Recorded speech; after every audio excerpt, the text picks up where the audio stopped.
Yeah, I know this is hard to hear, for a lot of people, but I mean, sometimes you have to say no, and when you have to say no early on, that's the hardest part because you see dollar signs and you're like, I just need to generate a dollar. I need to generate a dollar. I'll say yes to everybody, but then you look back and you go, I shouldn't have said yes to that person.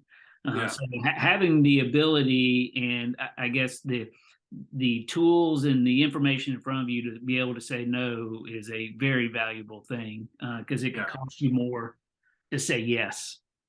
It definitely has, and we've learned that lesson. So that's another benefit of the of MSA is to avoid that. Now I don't have to think too much about it. I don't have to look at Google. I just kind of put it in, and if it works, it works. If it Yeah, doesn't, if they're in, they're in. If they're out, they're out. right. And Yeah. I refer them to other companies if I have to, Yep. or my competitors and stuff, because I have competitors referring people to us because we don't cover the same area. So we kind of do a back and forth, which is really good. Yeah, that is nice. And Yeah. if they were on MSA as well, that would be handled automatically. Maybe someday. Maybe maybe you're right. But enough talk about that. So, and we're excited and glad to have you on board. But for somebody that's looking at this business, I kind of wrap up and be mindful of your time. But somebody looking at this business, what would you say to them? What would be your recommendation as to doing your homework, talking to manufacturers from the marketing side? What would you say to that person? Yeah, definitely do your due diligence. Make sure you really have a good business plan out, written out. Really get on to really ask questions, either through the manufacturers or other people that are in the business to really understand what it really is. It's not a get rich type thing. It's going to take a lot of work, a lot of sacrifice, and to get started, you need to have capital, Yep. right? Yeah, you can finance a truck or a trailer. That's all good. It's not a cheap $200 payment for that stuff, right? It's very expensive to have that. But also the capital for the advertising, capital just to, if you choose to do this as a full-time gig, you got to be able to live, and understand that. But do your due diligence, really understand what it takes to do this. It looks like an easy company to run. Compared to others, maybe it is, but it's a lot of work. If you're an owner operator, as I am, you go out there and you're busting your butt out there every single day. You're doing your route and you're trying to get business, and you're getting phone calls throughout the day with potential customers or existing customers.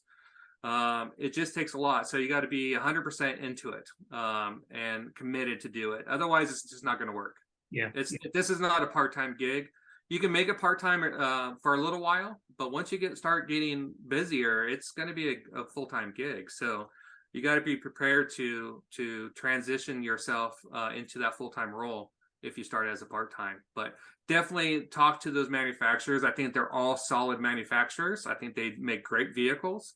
And it's your preference of who you want to go with. A lot of people do it by where they're at. Like there's one in Texas, probably closer to me, but I chose to go completely opposites, end of the United States to be able to get mine, just because I had a better rapport with them. Yeah, and that, I mean, obviously, that says a lot about John and Sparkling Bins for you to choose the Miami versus Texas. Yeah, absolutely. So other than that, good luck out there as far as getting there, get into it. I think a lot of people are getting into this business right now. There's a lot of exposure, which is great. I tell the people all the time, it's like, I welcome competition just because they're going to help educate the public about this. Right. And I don't have to spend all my money educating the public. It's here in California, there's millions of homes right here. I can't do millions of homes. I will never do millions of homes. Right. So it's okay to have 4, 5, 6 competitors because I just seen our competitor. I've seen two times our competitor in 1 year of doing this. Right. The second time was just last week. Wow. Right. And it took over 9 months to actually see one. Yeah. But it's definitely, I think it's a good business. I think it's something that the public needs. Some of them just don't know they need it yet until they see you out there and see their neighbors getting their bins clean, and they see the results and they see what the difference is. And then I think you could be very successful in this business as long as you put the effort in. So to kind of recap on the capital, hard work, and patience. Yeah. And it's not a 8-hour job, 8-hour day job. Yeah. It's not a 5 days a week. You know, yeah. I literally have my business hours of 8 a.m. to 8 p.m. purposely, because I know people get home late after work. Out here, there's hour to 2 hour commutes home.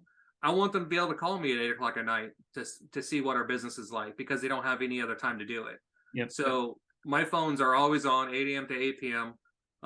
Answering questions, and I get people that late. And sometimes I'm text messaging people either from either a straight text message or messaging them on social media 11 o'clock at night, 12 o'clock at night, because they're inquiring. They see my ad, they inquired, and all of a sudden they see a response quickly, and they're like, wow, I didn't expect that.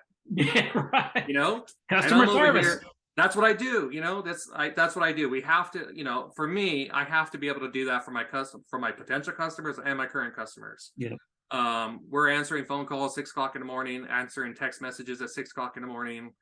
You know, we're 100% in, 120 million% in, to be honest. Well, good.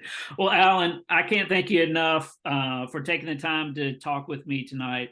I'm sure a lot of people will find value in what you have shared about your experience, and we're happy to have you on board. And thanks again for everything. Yeah, hey Chris, you and your partner James there, you guys are doing an excellent job. I think MSA is a game chart and changer in a lot of ways. And I definitely think a lot of people could take advantage of it and be able to see what I see in the software. You guys are doing great. And not only that, but you guys are always able to listen to suggestions and to kind of think that out and kind of talk it over. And we've had many conversations, you and I and James, we've had a couple of conversations about certain things. And I'm excited to see what MSA is going to be doing in the next couple of years, or a couple months for that matter. You guys are changing things.